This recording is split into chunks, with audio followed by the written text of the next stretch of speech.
নমস্কার, আমি অঙ্কুর। শুরু করছি পলিটিক্স। এই মুহূর্তে ঠিক কোথায় দাঁড়িয়ে আছে দেশ? দাঁড়িয়ে আছে একটা বড় প্রশ্নের সামনে। আগামী দিনে আন্দোলনের পর আন্দোলনের ঢেউ দেশের মাটিতে আছড়ে পড়বে কিনা, এটাই সেই প্রশ্ন। বলছি ওয়াকফ বিলের কথা।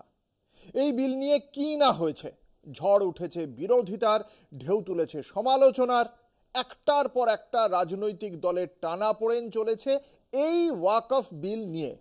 কিন্তু ফল কি হলো? লোকসভার পর রাজ্যসভাতেও পাশ হয়ে গেল ওয়াকফ বিল। এখন এই বিল আইনে পরিণত হতে বাকি শুধু রাষ্ট্রপতির স্বাক্ষর।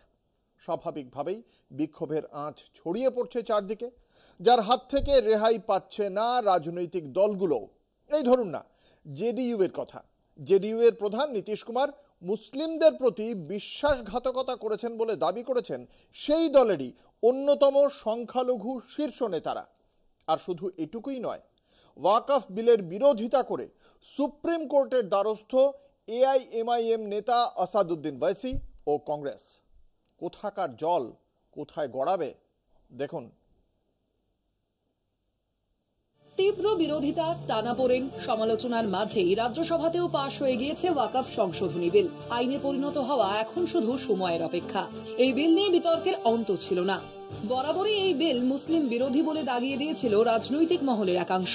এবার লোকসভা ও রাজ্যসভায় বিল পাশ হওয়ার পর নতুন করে সেই বিতর্ক মাথাচাড়া দিল। বিহারে প্রশ্নের মুখে পড়ল নীতিশের দল জেডিইউ।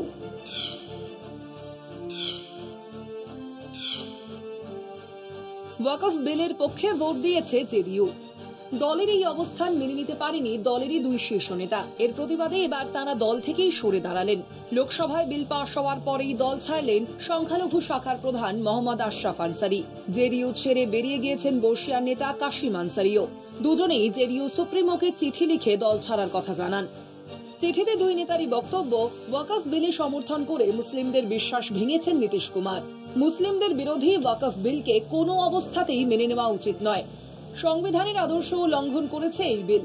ফলে স্বাভাবিকভাবেই বিহারের রাজনীতিতে জেডিইউ এর অস্তিত্ব প্রশ্নের মুখে পড়েছে। শুধু তাই নয়, ইতিমধ্যেই একাধিক প্রথম সারির মুসলিম নেতা দল ছাড়ার কথা ঘোষণা করেছেন।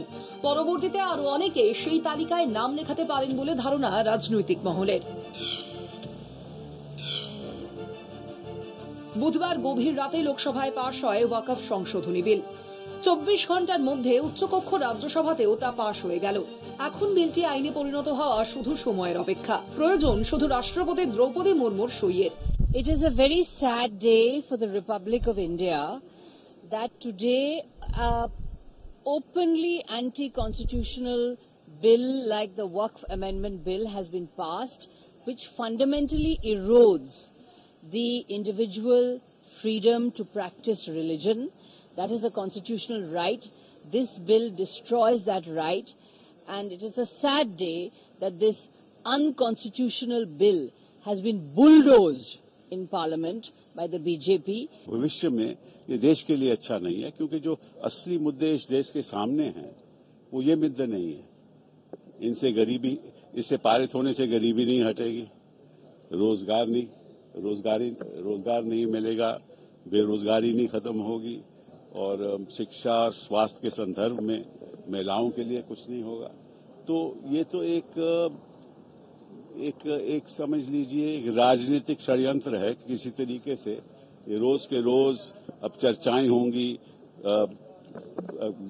संपत्ति, वक्फ की संपत्ति के प्रति विवाद पैदा होगा, रोज के रोज उसके बारे में अखबारें में होगा, फिर डिबेट होगी, और ये चलता रहेगा, और उनको ये समझते हैं कि इनको फायदा हो जाएगा। हमारा इंटरप्रिटेशन जो है हमने उनके सामने रखा, लेकिन अगर वो नहीं मानते हैं तो इसका मतलब है कि पहले से वो नकारात्मक स्टैंड लिए हैं, वो उसको आगे चला रहे हैं। শাসক বিরোধী দীর্ঘ বাদানুবাদের পরে সংসদের দুই কক্ষেই পাশ হয়েছে ওয়াকফ সংশোধনী বিল। বিরোধীদের তীব্র আপত্তি ছিল ঠিকই, কিন্তু তাতে পাত্তা দিতে একেবারেই নারাজ প্রধানমন্ত্রী নরেন্দ্র মোদী। তাই রাজ্যসভায় বিল পাশের পরে উচ্ছ্বসিত মোদী। বিল পাশের পরে এক্স হ্যান্ডেলে মোদীর পোস্ট, এটা ঐতিহাসিক মুহূর্ত। আর্থসামাজিক ন্যায় প্রতিষ্ঠার লক্ষ্যে বড় পদক্ষেপ। প্রান্তিক মানুষদের কণ্ঠস্বরকে এতদিন গুরুত্ব দেওয়া হতো না। এই বিল তাদের সাহায্য করবে। বিজেপি বরাবরই দাবি করে এসেছে, এতদিন ধরে গুটি কয়েক প্রভাবশালীর হাতে কুক্ষিগত ছিল এই ওয়াকফ বিল। এই বিল পাশ হওয়ায় প্রান্তিক মুসলমানেরা উপকৃত হবেন। মোদির পোস্টেও তেমনই ইঙ্গিত। কলকাতা টিভি। মুসলিমদের ধর্মীয় সম্পত্তি ওয়াকফ বিল নিয়ে কেন্দ্রীয় সরকার যখন নতুন বিল আনতে চলেছে, যার জেরে বিক্ষোভ দেখা দিচ্ছে দেশের নানা দিকে, ঠিক সেই সময় আমাদের প্রধানমন্ত্রী নরেন্দ্র মোদী কি করছেন? রোম যখন পুড়ছিল তখন নাকি রোমের সম্রাট নিরো বেহালা বাজাচ্ছিলেন, আর মোদিজি তিনি উপদেশ দিচ্ছেন। কাকে দিচ্ছেন? পড়শি বাংলাদেশের প্রধান উপদেষ্টা মোহাম্মদ ইউনুসকে বোঝাচ্ছেন সংখ্যালঘুদের ওপর নিপীড়ন ব্যাপারটা ঠিক কি হতে পারে। গুজরাতের দাঙ্গা মনে পড়ছে কি আপনাদের? সংখ্যালঘুদের চিৎকার, হাহাকার মনে পড়ছে?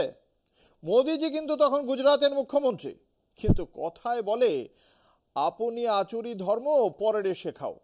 ইউনুসের বাংলাদেশি গেটওয়ে মন্তব্যের ঔদ্ধত্য নিয়ে তো ইতিমধ্যেই সরকারিভাবে মুখ খুলেছে নয়াদিল্লি, কিন্তু মোদিজির এই উপদেশের উত্তরে বলতে চাই, আমরা কিন্তু এখনো ভুলিনি সেই গান, যাকে একটু পাল্টে বলতেই পারি, এখানে তুমি সংখ্যালঘু, ওখানে তুমি নিঃসহায়, এখানে তুমি কামাল ভাই, ওখানে তুমি কমল রায়। অসহায় অত্যাচারিতের কোনো জাত হয় না। সে যাই হোক, কথা হচ্ছিল বিমস্টেক সম্মেলন নিয়ে। সেখানে মুখোমুখি হয়েছেন দুই রাষ্ট্রনেতা, নরেন্দ্র মোদী ও মোহাম্মদ ইউনুস। দেখুন সেই খবর। বাংলাদেশের রাজনৈতিক পট পরিবর্তনের পর এই প্রথম মুখোমুখি নরেন্দ্র মোদী মোহাম্মদ ইউনুস। শুক্রবার বিমস্টেক সম্মেলনের ফাঁকেই ভারতের প্রধানমন্ত্রী নরেন্দ্র মোদীর সঙ্গে দ্বিপাক্ষিক বৈঠকে বসলেন বাংলাদেশের অন্তর্বর্তী সরকারের প্রধান উপদেষ্টা মোহাম্মদ ইউনুস। বৈঠকে ভারতের পক্ষ থেকে হাজির ছিলেন বিদেশমন্ত্রী এস জয়শঙ্কর, জাতীয় নিরাপত্তা উপদেষ্টা অজিত ডোভাল।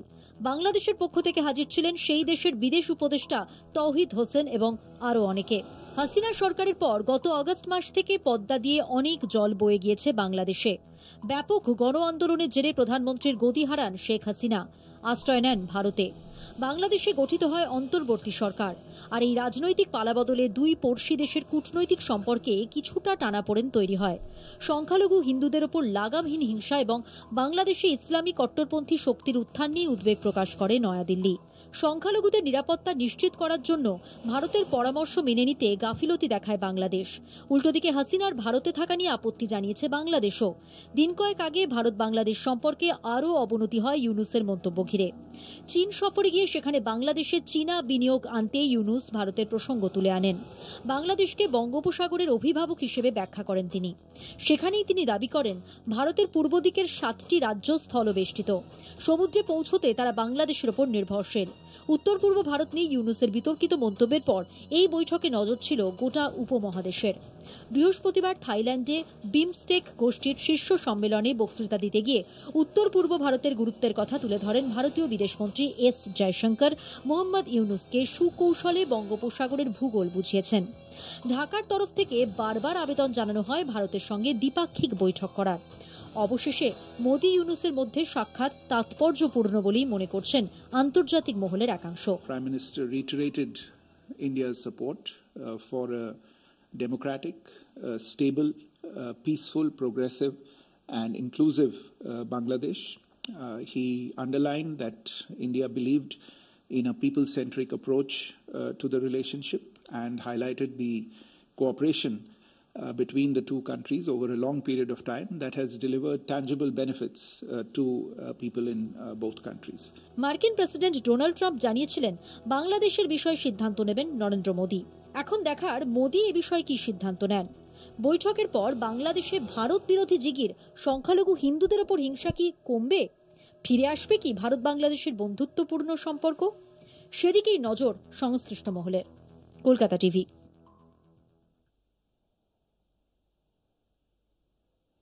এক একটা সময় আসে যখন একই বিষয়, একই ঘটনা ফিরে আসে নতুন নতুন চেহারায়। রবীন্দ্রনাথের ভাষায় বললে, তোমারই নাম বলবো নানা ছলে। চলে এসেছি নতুন খবরে, কিন্তু সংখ্যালঘু বিষয়টাকে না, এড়িয়ে যাওয়া যাচ্ছে না। বলছি এই কারণেই যে রামনবমীর মিছিল নিয়ে কিন্তু আদালত এবং সরকার যথেষ্ট চিন্তিত। হাওড়ার রামনবমীর মিছিলে শর্ত আরোপ করেছেন কলকাতা হাইকোর্ট। সরাসরি নির্দেশ দেওয়া হয়েছে কোনো রকম অস্ত্র নিয়ে মিছিল করা যাবে না। শুধু তাই নয়, এও বলা হয়েছে যারা মিছিলে অংশ নেবেন তাদের পরিচয়পত্র জমা দিতে হবে পুলিশ প্রশাসনকে। এই মিছিল নিয়ে হাইকোর্টের দ্বারস্থ হয়েছিল অঞ্জনী পুত্র সেনা এবং বিশ্ব হিন্দু পরিষদ। কোর্ট সাফ জানিয়ে দিয়েছে অঞ্জনী পুত্র এবং বিশ্ব হিন্দু পরিষদকে মিছিল করতে হবে আলাদা আলাদা সময়। এই মিছিলের জন্য সারা বছর ধরে ছুরি তলোয়ারে শান দিয়ে তৈরি হচ্ছিলেন যারা, তাদের মন কি একটু খারাপ হলো? কিছু করার নেই, কোর্টের আদেশ। কিন্তু প্রশ্ন হলো, বাঙালির কোনো পুজো পার্বণে আগে তো এত অস্ত্র লাগেনি কখনো, তাহলে এখন কেন? প্রশ্নগুলো সহজ আর উত্তরও তো জানা। চলুন খবরে যাই।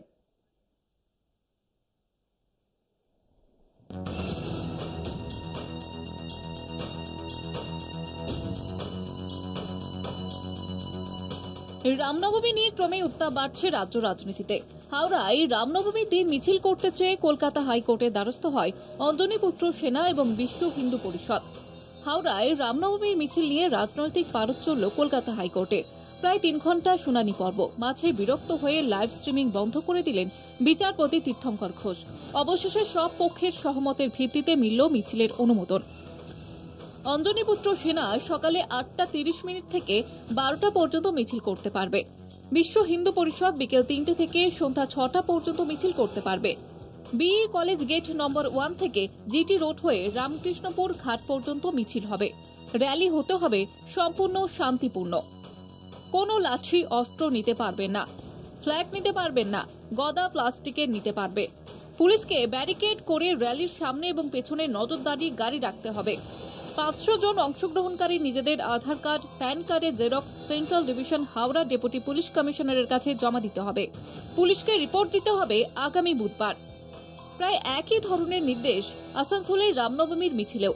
মিছিলে কোনো রকমের ধাতুর অস্ত্র ব্যবহার করা যাবে না। 150 জনের মধ্যে সীমাবদ্ধ থাকতে হবে। আসানসোল দক্ষিণ থানার ওসি এবং হীরাপুর থানার ওসিকে মিছিলে অংশগ্রহণকারীদের নাম এবং পরিচয়পত্র জমা দেওয়ার নির্দেশ উচ্চ আদালতের। পুলিশকে পরিচয় জমা এই ধরনের নির্দেশ এর আগে কলকাতা হাইকোর্টে হয়নি। রাজ্যে রামনবমী পালনে জোর প্রচার চালাচ্ছেন বিজেপি নেতারা। রামনবমী ঘিরে রাজ্যে অশান্তি ছড়াতে পারে সে বিষয়ে আগাম সতর্কতা নেওয়া হয়েছে রাজ্য প্রশাসনের তরফ থেকে। কলকাতার পাশাপাশি হাওড়াতেও রামনবমী নিয়ে সতর্ক পুলিশ। 200টি বাড়ির ছাদ থেকে নজরদারি চালাবে হাওড়া পুলিশ, উড়বে ড্রোন, থাকছে কন্ট্রোল রুম, সিসি ক্যামেরায় চলবে নজরদারি। হাওড়ার রামনবমীর মিছিলে ডিজে ব্যবহারে নিষেধাজ্ঞা পুলিশের। হাওড়ায় নজরদারিতে মোতায়েন 24 জওয়ানের কমান্ডো টিম। কলকাতা টিভি।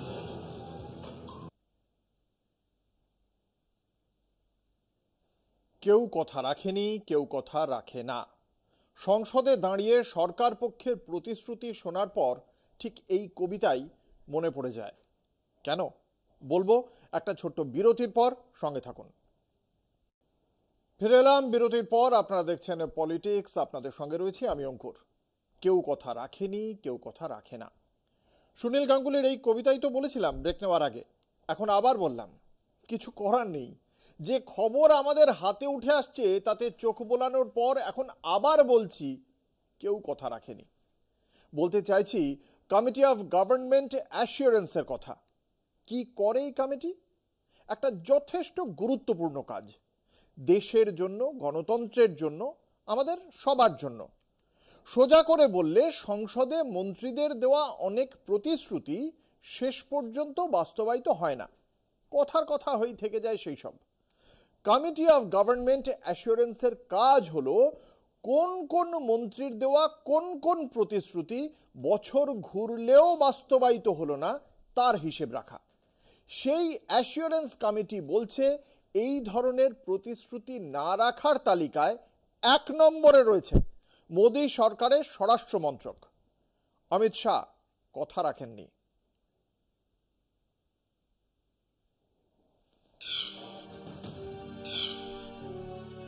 দু 2014 থেকে বর্তমান সময় পর্যন্ত মোদী সরকারের স্বরাষ্ট্র দফতর মোট 421টি অ্যাসিওরেন্স বা প্রতিশ্রুতি দিয়েছে লোকসভায় এবং 338টি অ্যাসিওরেন্স দিয়েছে রাজ্যসভায়। এর ভেতর লোকসভায় দেওয়া প্রতিশ্রুতির 15% এবং রাজ্যসভায় দেওয়া প্রতিশ্রুতির 12% স্বরাষ্ট্র দফতর পালন করতে পারেনি। এই পরিসংখ্যান প্রকাশ করছে দ্য হিন্দু পত্রিকা। Committee of government assurance. Rajya Sabha এবং লোকসভায় দেশের নানা সমস্যা নিয়ে আলোচনা চলে। আলোচনা চলাকালীন সংশ্লিষ্ট দফতরের মন্ত্রীরা সদস্যদের বিভিন্ন প্রশ্নের জবাব দিতে গিয়ে তাৎক্ষণিক নানা প্রতিশ্রুতি দেন। বিভিন্ন মন্ত্রীর এইসব ঘোষণাকেই বলা হয় অ্যাসুরেন্স বা সংসদে দেওয়া প্রতিশ্রুতি। কোন মন্ত্রক কি প্রতিশ্রুতি বা অ্যাসুরেন্স দিচ্ছে তার কতটা ফলো আপ করা হলো, এই বিষয়টি দেখার জন্য 1953 সালে তৈরি করা হয়েছিল কমিটি অফ গভর্নমেন্ট অ্যাসুরেন্স। এই কমিটি দেখে সংসদে দেওয়া প্রতিশ্রুতির কতটা পালন করা হয়েছে। যদি দেখা যায় কোনো প্রতিশ্রুতি মন্ত্রী দেওয়ার পর 3 মাসেও কোনো কাজ হলো না, তখন এই কমিটির রিপোর্ট তাকে পেন্ডিং শিরোনামে নথিভুক্ত করা হয়। আর যে প্রতিশ্রুতি কখনোই পালিত হবে না সেগুলিকে ড্রপড তালিকাভুক্ত করা হয়। মিনিস্ট্রি অফ পার্লামেন্টারি অ্যাফেয়ার্স নামের দফতর এই প্রতিশ্রুতি পূরণ করা বা না করার বিষয়টি নিয়ে নিয়মিত স্ট্যাটাস রিপোর্ট প্রকাশ করে। এই রিপোর্ট প্রকাশ করা হয় অনলাইন অ্যাসুরেন্স মনিটরিং সিস্টেম নামের পোর্টালে। এই ওয়েবসাইটের তথ্য অনুযায়ী 2024 জানুয়ারি থেকে 2025 24 মার্চ পর্যন্ত সময় লোকসভায় দেওয়া অ্যাসুরেন্স বা প্রতিশ্রুতির 65% এখনো পেন্ডিং বা বকেয়া তালিকাভুক্ত। একইভাবে 2023 লোকসভায় দেওয়া প্রতিশ্রুতির 44% এবং 2022 লোকসভায় দেওয়া প্রতিশ্রুতির 18% এখনো বকেয়া পড়ে রয়েছে। এইসব বকেয়া তালিকায় যেসব প্রশ্নের জবাব মন্ত্রক পরে দেবে বলে শেষ পর্যন্ত দেয়নি সেই তালিকাও থাকে। 2023 24 মার্চ কংগ্রেসের মানিকম টেগর লোকসভায় কেন্দ্রীয় সরকার নির্মিত বন্দরগুলি এবং আদানি গোষ্ঠীর নির্মিত বন্দরগুলি বাণিজ্যের পরিমাণ ইত্যাদি বিষয়ে একটি প্রশ্ন করেছিলেন। লোকসভায় সরকারের পক্ষ থেকে প্রতিশ্রুতি দেওয়া হয়েছিল, বিস্তারিত তথ্য পরে জানানো হবে। এই প্রতিশ্রুতি এখনো বকেয়া তালিকায় পড়ে রয়েছে। একইভাবে আদানি গোষ্ঠী সহ শেয়ার মার্কেটে বিভিন্ন বিদেশি বিনিয়োগকারীদের বিষয়ে 2021 সালে তৃণমূল কংগ্রেস মহুয়া মৈত্রের করা প্রশ্ন, সেই প্রশ্ন বাতিল বা ড্রপ তালিকাভুক্ত হয়েছে। লোকসভায় সাংসদ সিরাজউদ্দিন আজমল 2014 সালে দেশে সন্ত্রাসবাদী গ্রেফতার এবং কোন রাজ্যে কতগুলো সন্ত্রাসবাদের ঘটনা ঘটেছে এই নিয়ে প্রশ্ন করেছিলেন, সেটাও দেখা যাচ্ছে ড্রপড তালিকাভুক্ত করা হয়েছে। লোকসভার মধ্যে একইভাবে 2024 রাজ্যসভায় দেওয়া অ্যাসুরেন্স 66% এখনো বকেয়া তালিকায়। 2023 সালে এটা ছিল 36% এবং 2022 সালে দেওয়া প্রতিশ্রুতির 24% এখনো পেন্ডিং বকেয়া তালিকায় পড়ে রয়েছে। পুলওয়ামায় ভারতীয় জওয়ানদের উপর সন্ত্রাসবাদী হামলা নিয়ে স্বরাষ্ট্রমন্ত্রীকে কংগ্রেসের মনীষ তিওয়ারির করা একটি প্রশ্ন দেখা যাচ্ছে চলে গিয়েছে ড্রপ তালিকায়। সন্দেহ নেই সংসদের সরকারের মন্ত্রীরা যথাযথভাবে এই দ্রুত সদস্যদের প্রশ্নের জবাব স্পষ্টভাবে দিলে সরকারের স্বচ্ছতা বাড়ে। কলকাতা টিভি। আমরা দেখছি, আপনারা দেখছেন, সবাই দেখছে কিভাবে কান্নায় ভেঙে পড়ছেন চাকরি হারানো যোগ্য প্রার্থীরা। যে চাকরির ভরসায় হয়তো কেউ ছোট একটা ফ্ল্যাট কিনেছিলেন, হয়তোবা চিকিৎসা চালাচ্ছিলেন বৃদ্ধ বাবা মার, ছেলে বা মেয়েকে ভর্তি করেছিলেন আশা করে বড় একটা স্কুলে, সেই সব কিছুই আকাশকুসুম মিলিয়ে গিয়েছে হঠাৎ। শীর্ষ আদালতের নির্দেশে 25,753 জনের চাকরি বাতিল। রায় শুনে বোবা হয়ে গিয়েছেন কেউ।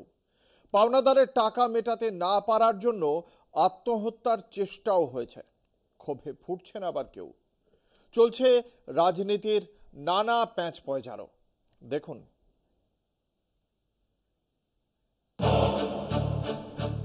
শীর্ষ আদালতের নির্দেশে 25,753 জনের চাকরি বাতিল। সুপ্রিম কোর্টের প্রধান বিচারপতি সঞ্জীব খান্না ও বিচারপতি সঞ্জয় কুমারের ডিভিশন বেঞ্চের রায় শোনার পরই রাজ্যের শিক্ষা ব্যবস্থায় ব্যাপক অচলাবস্থা। সুপ্রিম রায় দিশেহারা চাকরিহারারা। চাকরি প্রার্থীদের বিক্ষোভ মঞ্চে কান্নার রোল। রায় শুনে ভাষা হারিয়েছেন অনেকে, কারোর গলায় ক্ষোভের বিস্ফোরণ। ব্যক্তিগত জীবনের সমস্যা ছিলই। সুপ্রিম কোর্টের রায়ে চাকরি যেতেই পাওনাদাররা রীতিমতো জুলুম শুরু করেছিল বাড়িতে। এই চাপ সহ্য করতে না পেরেই চরম সিদ্ধান্ত ক্যানিংয়ের এক শিক্ষিকার। সুইসাইড নোটের ছত্রে ছত্রে সমস্যার কথা তুলে ধরেছেন তিনি। ক্ষমা চেয়েছেন বাবা মা ও প্রেমিকের কাছে। তবে বরাত জোরে প্রাণে বেঁচে গিয়েছেন তিনি। বর্তমানে ভর্তি রয়েছেন হাসপাতালে। কোনো একটা ঘটনা যদি ঘটে তার জন্য দায়ী থাকবে কে? এখানে কেসটা করেছিলেন কে? বিকাশ বাবু। তিনি তো পৃথিবীর সবচেয়ে বৃহত্তম লয়ার। তাকে কেন তিনি এখনো নোবেল প্রাইজ পাচ্ছেন না আমি জানি না। আজকে তারা কোন মুখে বড় বড় কথা বলে, তাদের দায়বদ্ধতা নেই, দায়বদ্ধতা ছিল না। সুপ্রিম কোর্টের রায় মেনে নিতে পারেননি মুখ্যমন্ত্রী মমতা বন্দ্যোপাধ্যায়। মানবিকতার দিক থেকে সুপ্রিম রায় মানতে কষ্ট হচ্ছে। বিচার ব্যবস্থাকে সম্মান করে সাংবাদিক বৈঠকে এমনটাই দাবি করেছিলেন মুখ্যমন্ত্রী। শুধু তাই নয়, অবাঞ্ছিত ঘটনা ঘটলে তার দায় অভিজিৎ গঙ্গোপাধ্যায় এবং বিকাশ রঞ্জন ভট্টাচার্যের উপরও চাপান মমতা। এই আবহে ক্যানিংয়ের শিক্ষিকার আত্মহত্যার চেষ্টা, তার ক্ষতির দায় নেবে কে, প্রশ্ন তুলছে বিভিন্ন মহল। মুখ্যমন্ত্রী যা বলেছেন সেই অনুযায়ী সর্বতোভাবে আমরা বঞ্চিত এবং যোগ্য যারা আছেন তাদের পাশে আমরা সর্বতোভাবে থাকব। আমরা সরকারের থেকে একটা চিঠি পেয়েছি, আমরা কমপ্লায়েন্সের দিকে অবশ্যই যাচ্ছি। কিছু লিগ্যাল ক্ল্যারিফিকেশনের প্রয়োজন আছে এবং আমাদের যেটা আর কি ফর দ্য ডিজার্ভিং ক্যান্ডিডেটস যে ফেয়ারনেস দেখানোর কথা অনারেবল সুপ্রিম কোর্ট বলেছেন, সেটাও আমাদের মাথায় থাকবে। শুক্রবার একাধিক ইস্যুতে দিল্লির বঙ্গভবন ঘেরাওয়ের কর্মসূচি নিয়েছিল বিজেপি সমর্থিত আইনজীবী সংগঠন লয়ার্স ফর জাস্টিস। এই কর্মসূচি থেকে 26,000 চাকরি বাতিল নিয়েও সুর চড়ায় বিজেপি। যদিও পদ্ম শিবিরের উদ্দেশ্য পূরণ হয়নি, তার আগেই ধরপাকড় শুরু করে পুলিশ। আটক করা হয় সুকান্ত মজুমদারকে। সুপ্রিম কোর্টের রায়ের পরই দিকে দিকে বিক্ষোভ, প্রতিবাদ। রাজ্য সরকারের তুলোধরা করে ক্ষোভে ফেটে পড়েছে সংগ্রামী যৌথ মঞ্চ। সুপ্রিম কোর্টের রায়ে রাজ্য জুড়ে যেখানে সংকটের মুখে পড়েছে শিক্ষা ব্যবস্থা, ঠিক তখনই একদিনের কর্মবিরতির ডাক সংগ্রামী যৌথ মঞ্চের। 5ই এপ্রিল সমস্ত শিক্ষক শিক্ষিকাদের কাছে কর্মবিরতি পালনের অনুরোধ যৌথ মঞ্চের। যারা ডিপ্রাইভড হয়েছে তারা একটা ডিপ্রাইভড টিচার্স অ্যাসোসিয়েশন তৈরি করেছেন জাস্টিস পাওয়ার জন্য। তারা এডুকেশন মিনিস্টারকে একটা রিকোয়েস্ট করেছেন যে তারা সবাই এক জায়গায় একত্রিত হতে চান। আমি তাদের কথায় সাড়া দিয়ে 7 তারিখে তারা ইনডোর স্টেডিয়াম বুক করেছেন। আমি 7 তারিখ 12টা 15 নাগাদ তাদের কাছে যাব। এদিকে সুপ্রিম কোর্টের রায়ের পর মাথায় হাত স্কুলগুলির। পড়ুয়াদের অনুপাতে কমবে শিক্ষকের সংখ্যা। কোন স্কুলে চাকরি হারিয়েছেন 13 জন শিক্ষক শিক্ষিকা, কোথাও আবার সেই সংখ্যাটা 25। এক ধাক্কায় এত শিক্ষক শিক্ষিকার চাকরি গেলে স্কুল চলবে কি করে? পড়ুয়া সামাল দিতে বিকল্প পথই বা কি, উঠছে প্রশ্ন। অন্যদিকে প্রশ্ন উঠছে উচ্চ মাধ্যমিকের উত্তরপত্রই বা কারা দেখবেন? সেক্ষেত্রে কি উচ্চ মাধ্যমিকে ফল প্রকাশের তারিখ পিছিয়ে যেতে পারে? সংকটের আশঙ্কা শিক্ষা মহলে। কলকাতা টিভি।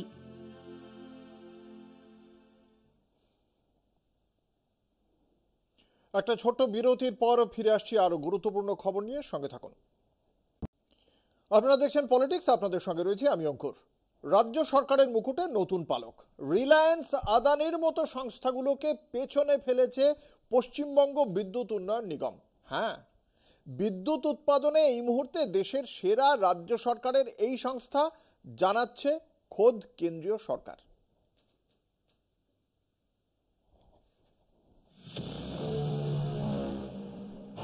রাজ্য সরকারের মুকুটে নতুন পালক।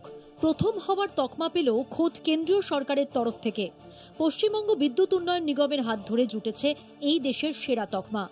ভারত সরকারের মিনিস্ট্রি অফ পাওয়ারের অধীনে কেন্দ্রীয় বিদ্যুৎ কর্তৃপক্ষ ওরফে সিইএ দেশের 201টি তাপবিদ্যুৎ কেন্দ্রের বার্ষিক র্যাঙ্কিং ঘোষণা করেছে, যা কার্যক্ষম দক্ষতার উপর ভিত্তি করে গণনা করা হয়েছে।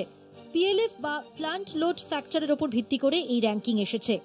2024-25 সালের সিইএ র্যাঙ্কিং অনুযায়ী WBPDCL এর সাঁওতালডিহি তাপবিদ্যুৎ কেন্দ্র দেশের সেরা কর্মক্ষম তাপবিদ্যুৎ কেন্দ্রের শিরোপা লাভ করেছে। এছাড়াও বক্রেশ্বর দেশের মধ্যে দ্বিতীয়, সাগরদিঘি চতুর্থ এবং ব্যান্ডেল নবম স্থান পেয়েছে। একই সঙ্গে WPDCL কোম্পানি হিসেবে দেশের সেরা হয়েছে। এক্ষেত্রে ডিভিসি, আদানি পাওয়ার, রিলায়েন্স পাওয়ারের মতো বিদ্যুৎ উৎপাদনকারী সংস্থাগুলিকে ছাপিয়ে গেছে WBPDCL। যখন রিলায়েন্স, আদানির মতো সংস্থাগুলো সরকারি মদত সহ বিপুল বিনিয়োগ কাজে লাগিয়ে বিদ্যুৎ উৎপাদন করছে, তখন সেই চাহিদার বাজারেই একটি রাজ্য সরকারের অধীনস্থ তাপবিদ্যুৎ কেন্দ্রের এহেন শিরোপা পাওয়া যথেষ্ট প্রশংসনীয়। পশ্চিমবঙ্গ সরকারের ভারপ্রাপ্ত বিদ্যুৎ মন্ত্রী অরূপ বিশ্বাস পশ্চিমবঙ্গের তাপবিদ্যুৎ কেন্দ্রগুলিতে নিযুক্ত সকল ইঞ্জিনিয়ার, অফিসার, কর্মচারী এবং অংশীদারদের কর্মদক্ষতা ও নিরলস পরিশ্রমকে ধন্যবাদ জানানোর পাশাপাশি মুখ্যমন্ত্রীকেও ধন্যবাদ জানিয়েছেন। কলকাতা টিভি।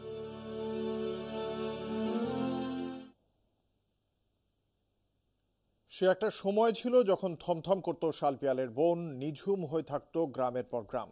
দিনে হোক বা রাতে রাস্তায় হঠাৎ লুটিয়ে পড়তো রক্তমাখা লাশ।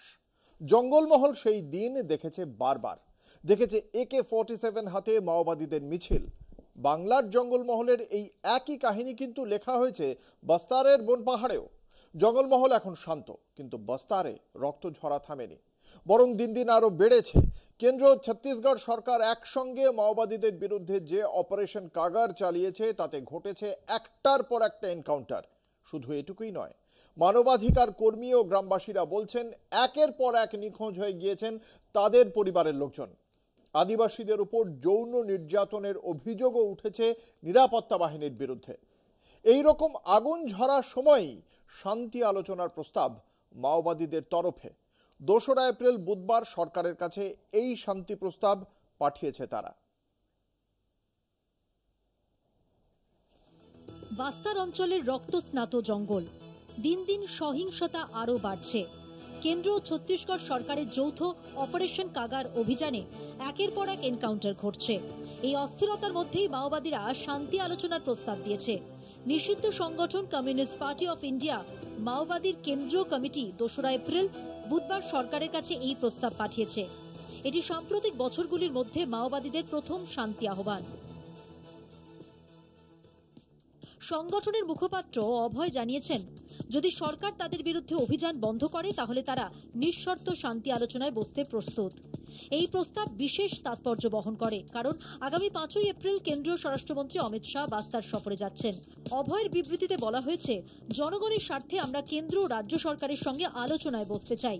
আমাদের দাবি, ছত্তিশগড়, মহারাষ্ট্রের গড়চিরৌলি, ওড়িশা, ঝাড়খণ্ড, মধ্যপ্রদেশ ও তেলেঙ্গানায় চলা অভিযান বন্ধ করতে হবে। সশস্ত্র বাহিনীর নতুন ক্যাম্প স্থাপনও বন্ধ করতে হবে। তিনি আরো বলেন, যদি সরকার ইতিবাচক সাড়া দেয় তাহলে মাওবাদীরা অবিলম্বে অস্ত্রবিরতি ঘোষণা করবে। সম্প্রতি 29শে মার্চ ছত্তিশগড়ের সুকমা জেলায় 17 জন মাওবাদী নিহত হন, যাদের মধ্যে 11 জন ছিলেন নারী। পুলিশের তথ্য অনুযায়ী 2024 সালের শুরু থেকে এখনো পর্যন্ত বাস্তারে 200 জনের বেশি মাওবাদী নিহত হয়েছেন। কিন্তু প্রশ্ন উঠছে, এগুলি সত্যি এনকাউন্টার নাকি সাজানো হত্যাকাণ্ড? 31শে মার্চ পুলিশের গুলিতে নিহত হয়েছেন গুম্মাদাভেল্লি রেণুকা, যিনি দণ্ডকারণ্য স্পেশাল জোনাল কমিটির সদস্য ছিলেন। কিন্তু মাওবাদীদের দাবি, তাকে গৃহবন্দী অবস্থায় পুলিশ গ্রেফতার করে, তারপর নদীর ধারে নিয়ে গিয়ে হত্যা করে। একইভাবে 25শে মার্চ ইন্দ্রাবতী এরিয়া কমিটির সদস্য লঙ্কেশ্বর রাপু সরাইয়া ও 2 জন যুবককে গ্রেফতার করে পুলিশ হত্যা করেছে বলে অভিযোগ।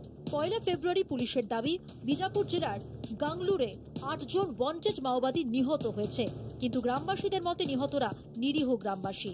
2024 সালের ডিসেম্বরে নারায়ণপুর বিজাপুর সীমান্তের আব্দুরমার জঙ্গলে 7 জন মাওবাদী নিহত হন বলে দাবি করে পুলিশ, কিন্তু স্থানীয়দের মতে নিহতদের মধ্যে 5 জনই ছিলেন নিরীহ গ্রামবাসী, যার মধ্যে 4 জন ছিলেন নাবালক। 25শে ফেব্রুয়ারি কাঁকের জেলার বোমা হুড়তারাই গ্রামে পুলিশের গুলিতে নিহত হয় 3 জন। গ্রামবাসীরা দাবি করে তারা মাওবাদী ছিলেন না। 2013 সালে 1000 জনের নিরাপত্তা বাহিনীর দল বীজ পণ্ডম উৎসবের সময় ছত্তিশগড়ের বিজাপুরের একটি গ্রামে গ্রামবাসীদের উপর নির্বিচারে গুলি চালায়। সেদিন কোর্টের রায় প্রমাণ হয়েছিল মৃত গ্রামবাসীরা মাওবাদী নয়। স্বরাষ্ট্রমন্ত্রী অমিত শাহ ঘোষণা করেছেন, 2026 সালের মার্চের মধ্যেই নকশাল সমস্যা নির্মূল করা হবে। সর্বোচ্চ শক্তি প্রয়োগ করা হচ্ছে বিদ্রোহীদের বিরুদ্ধে, কিন্তু এই কঠোর নীতির শিকার হচ্ছে মূলত আদিবাসীরা, যাদের জমি, জীবিকা ও অস্তিত্ব ঝুঁকির মুখে। শান্তি বৈঠক আদৌ সাফল্য পাবে কিনা তা সময় বলবে। তবে কাদের বিরুদ্ধে এই লড়াই? মাওবাদী বা বাস্তারের আদিবাসীরা তো এই দেশেরই নাগরিক। মাওবাদীদের লড়াই যার জন্য জল, জঙ্গল, জমিন, সেই লড়াই বা বিদ্রোহের উত্তর কি শুধুই গুলির লড়াই, নাকি উন্নয়নের রাস্তায় গিয়ে তার সমাধান পাওয়া যেতে পারে? সমাধান পাওয়া যেতে পারে কর্মসংস্থানের মাধ্যমে, তাদের জীবনযাত্রার মান উন্নত করে।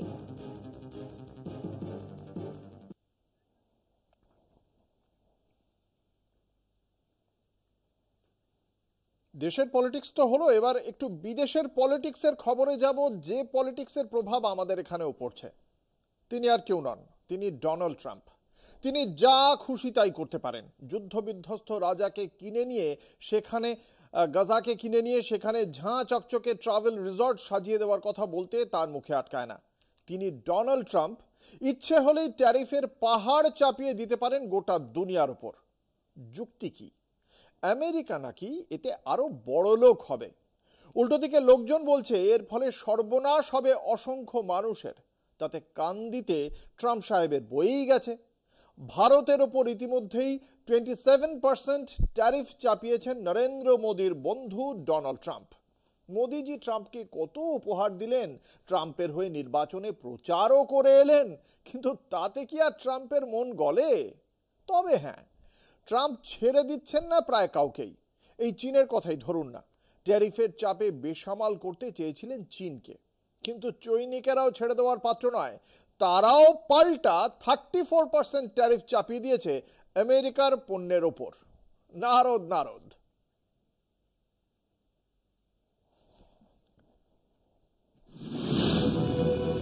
মার্কিন প্রেসিডেন্ট ডোনাল্ড ট্রাম্পের নতুন পাল্টা শুল্ক নীতির প্রভাবে বিশ্ববাজারে ব্যাপক অস্থিরতা দেখা দিয়েছে। শুক্রবার সকালে ভারতীয় শেয়ার বাজারে বড় পতন লক্ষ্য করা যায়। সেন্সেক্স 762 পয়েন্ট কমে ৭৫,৫৫২.৪ নেমে আসে, আর নিফটি 277.55 পয়েন্ট পড়ে 22,972.55 দাঁড়ায়। ৩রা এপ্রিল সেন্সেক্স সকালে 500 পয়েন্ট পড়ে যায়। দুপুর 1:30 নাগাদ তা 300 পয়েন্ট পতনে ট্রেড করতে থাকে। নিফটিতেও ধস নেমেছে, তবে নিফটি স্মল ক্যাপ সূচক 0.42% বেড়েছে। Nifty bank, Nifty auto, Nifty PSU, FMCG, consumer durables ও অয়েল অ্যান্ড গ্যাস সেক্টরে বড় পতন হয়েছে, কিন্তু ফার্মা স্টকগুলিতে উত্থান দেখা গিয়েছিল। বৃহস্পতিবার ট্রাম্পের ঘোষণার পর ওয়াল স্ট্রিটেও বিশাল ধস নামে। S&P 500, ন্যাসড্যাক ও ডাও জোন্স একদিনের মধ্যে বছরের সবচেয়ে বড় ক্ষতির মুখে পড়ে। এর ফলে শুক্রবার এশিয়ার বাজারেও নেতিবাচক প্রভাব পড়ে। বিশেষজ্ঞরা বলছেন, এই বাণিজ্য যুদ্ধের ফলে বৈশ্বিক অর্থনীতি মন্দার দিকে যেতে পারে, যার প্রভাব ভারতের বাজারেও পড়বে। ইতিমধ্যে নিফটির সব প্রধান সূচক লাল সংকেতে রয়েছে। মেটাল, ফার্মা, আইটি এবং তেল ও গ্যাস খাতে বড় পতন হয়েছে। বৃহস্পতিবার ফার্মা স্টক খানিক উঠলেও শুক্রবার পড়তে শুরু করে। দুপুর গড়াতেই সেন্সেক্স পড়ে 900 পয়েন্টেরও বেশি। নিফটির পতন প্রায় 350 পয়েন্ট। টাটাদের দুই বৃহৎ কোম্পানি টিসিএস, টাটা মোটরসে বড় ধাক্কা। পতনের শিকার ইনফোসিস, সানফার্মার মতো কোম্পানিও। বড় সংস্থাগুলোর শেয়ারও পড়েছে। ONGC, Hindalco, tata motors, Cipla এবং টাটা স্টিলের শেয়ার 5% বেশি কমে গেছে। বিশেষজ্ঞদের মতে এই অস্থিরতা কিছু সময় চলতে পারে এবং বিনিয়োগকারীদের সতর্ক থাকার পরামর্শ দেওয়া হচ্ছে। শুল্ক নীতির প্রভাব দীর্ঘস্থায়ী হলে সেপ্টেম্বর মাস থেকে চলতে থাকা শেয়ার বাজারের পতন আরও তলানিতে যাওয়ার আশঙ্কা থেকে গেছে। কলকাতা টিভি।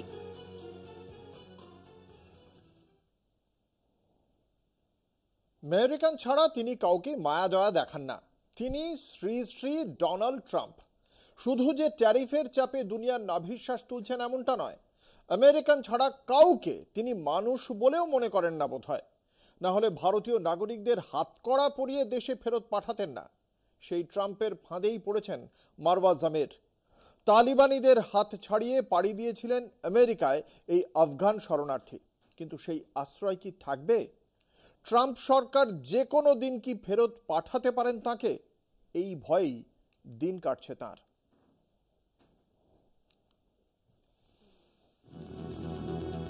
চোখের স্বপ্ন ছিল অনেক, তাই তালিবানদের হাতকড়া খুলে ফেলেছিলেন অনায়াসে। কোনো কিছুর পরোয়া না করে ছেড়েছিলেন দেশ, আশ্রয় নিয়েছিলেন আমেরিকায়, কিন্তু সেই আশ্রয়ে চলে যেতে পারে নিমেষে। এই ভয়ে দিন কাটছে এক আফগান শরণার্থী মারওয়া জামিরের।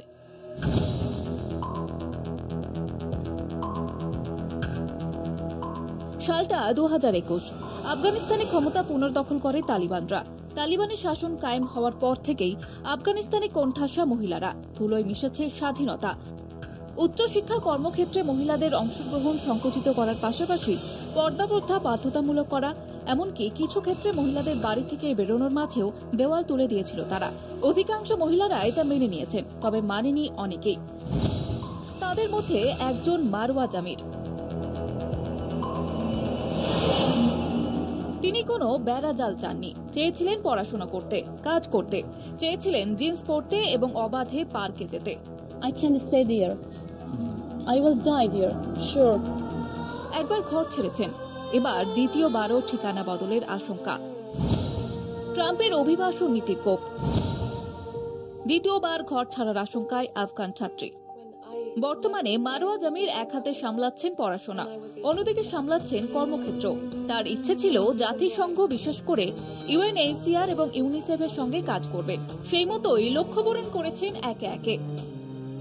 আয়ারল্যান্ডের বিভিন্ন স্বেচ্ছাসেবী কাজের সঙ্গে যুক্ত হন বারোয়া। আয়ারল্যান্ডে UNHCR এবং ইউনিসেফের সঙ্গে কাজ করতেন তিনি। তালিবানদের যোগ্য জবাব দিতে, আফগান যুবকদের উদ্বুদ্ধ করতে এবং শান্তি ও নিরাপত্তা প্রচারের লক্ষ্যেই এই সাহসী পদক্ষেপ নিয়েছিলেন তিনি। কিন্তু সেখানেও সিঁদুরে মেঘ দেখছেন মারওয়া জামিল, কারণ বর্তমানে তিনি কোস্টারিকার একটি আশ্রয় কেন্দ্রে বন্দী। স্বাভাবিকভাবেই এখন চিন্তার ভাঁজ মারওয়ার কপালে, কারণ দ্বিতীয়বার আমেরিকার কুর্সি দখলের পরেই একের পর এক কঠোর সিদ্ধান্ত নিয়েছেন ট্রাম্প। আমেরিকা থেকে অবৈধ অভিবাসীদের নিজ নিজ দেশে পাঠানোর প্রক্রিয়া শুরু করেছে ট্রাম্প প্রশাসন। ইতিমধ্যে ভারত সহ বিভিন্ন দেশে অভিবাসীদের ফেরত পাঠানো হয়েছে। অনেকেরই স্বপ্ন চুরমার করেছেন ট্রাম্প। তার আতঙ্ক খুব শীঘ্রই তাকেও ফেরত পাঠানো হবে। একটা লড়াই শেষ করে দেশ ছেড়েছিলেন তিনি, তবে এখনো একটা লড়াই বাকি। আফগানিস্তানের তালিবানি শাসন যেমন মহিলাদের কণ্ঠরোধ করেছে, কেড়ে নিয়েছে শিক্ষা ও কাজের অধিকার, তেমনি ট্রাম্পের অভিবাসন নীতিও বহু মানুষের স্বপ্নের পথে বাধা হয়ে দাঁড়াচ্ছে। আমেরিকা ছাড়তে হলে কোথায় আশ্রয় পাবেন মারওয়া জামিল? ট্রাম্পের নীতির কোপে মারওয়ার বাকি স্বপ্ন পূরণ কি অধরাই থেকে যাবে? প্রশ্ন তুলছে বিভিন্ন মহল। কলকাতা টিভি। কাদের এখন আচ্ছেদিন? Penguin penguin. গোটা দুনিয়া যখন ডোনাল্ড ট্রাম্পের এই ট্যারিফের পাহাড়ে 34, 26, 54 অঙ্ক কষে যাচ্ছে, তখন শুধু মানুষ নয়, এই পেঙ্গুইনদের ওপরেও ট্যারিফ চাপিয়েছেন ডোনাল্ড ট্রাম্প। তবে আশ্বস্ত হওয়া যাচ্ছে একটা কারণেই, এই পেঙ্গুইনদের ওপর এই ট্যারিফের যে অ্যামাউন্ট, সেটা 10%। গল্পটা ঠিক কি দেখে নিন। ডোনাল্ড ট্রাম্পের নতুন শুল্ক নীতিতে পুরো বিশ্বে আলোড়ন, আর সোশ্যাল মিডিয়ায় দাপিয়ে বেড়াচ্ছে পেঙ্গুইন মিম। কারণ ট্রাম্প শুল্ক বসিয়েছেন এমন এক দ্বীপের উপর যেখানে একটাও মানুষ নেই, আছে শুধু পেঙ্গুইন। হ্যাঁ, ঠিকই শুনেছেন, অস্ট্রেলিয়ার অধীনে থাকা হিয়ার্ড অ্যান্ড ম্যাকডোনাল্ড আইল্যান্ডস, যেখানে শুধু বরফ, বাতাস আর নিরীহ পেঙ্গুইন, সেটাও পড়েছে ট্রাম্পের 10% শুল্কের খপ্পরে। একজন ব্যবহারকারী লিখেছেন, পেঙ্গুইনটা কি থ্যাংক ইউ বলা ভুলে গেছিল?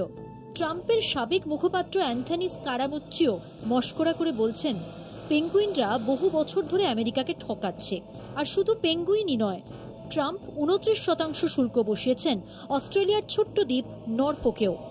অস্ট্রেলিয়ার প্রধানমন্ত্রী অ্যান্থনি আলবানিজের প্রশ্ন, নরফোক দ্বীপের অর্থনীতি কি সত্যিই আমেরিকার প্রতিযোগী? আর ফকল্যান্ড দ্বীপের পেঙ্গুইনটাও রেহাই পেল না। ব্রিটিশ দ্বীপটি 41% শুল্কের কবলে, যেখানে পুরো যুক্তরাজ্যের জন্য শুল্ক মাত্র 10%। ট্রাম্প প্রশাসনের ব্যাখ্যা যাই হোক, মিমবাজরা তো আর বসে থাকবে না। সোশ্যাল মিডিয়ায় এখন একটাই প্রশ্ন, ট্রাম্প কি আসলে পেঙ্গুইনদের সঙ্গে বাণিজ্য যুদ্ধে নামলেন? ট্রাম্প বনাম পেঙ্গুইন, কে জিতবে এই শুল্ক যুদ্ধ? উত্তর জানা নেই, তবে ইন্টারনেট বলছে পেঙ্গুইনরাই জিতেছে মিম যুদ্ধ। কলকাতা টিভি। পলিটিক্স আজ এ পর্যন্তই। দেখতে থাকুন কলকাতা টিভি। রাত দিন 7 দিন।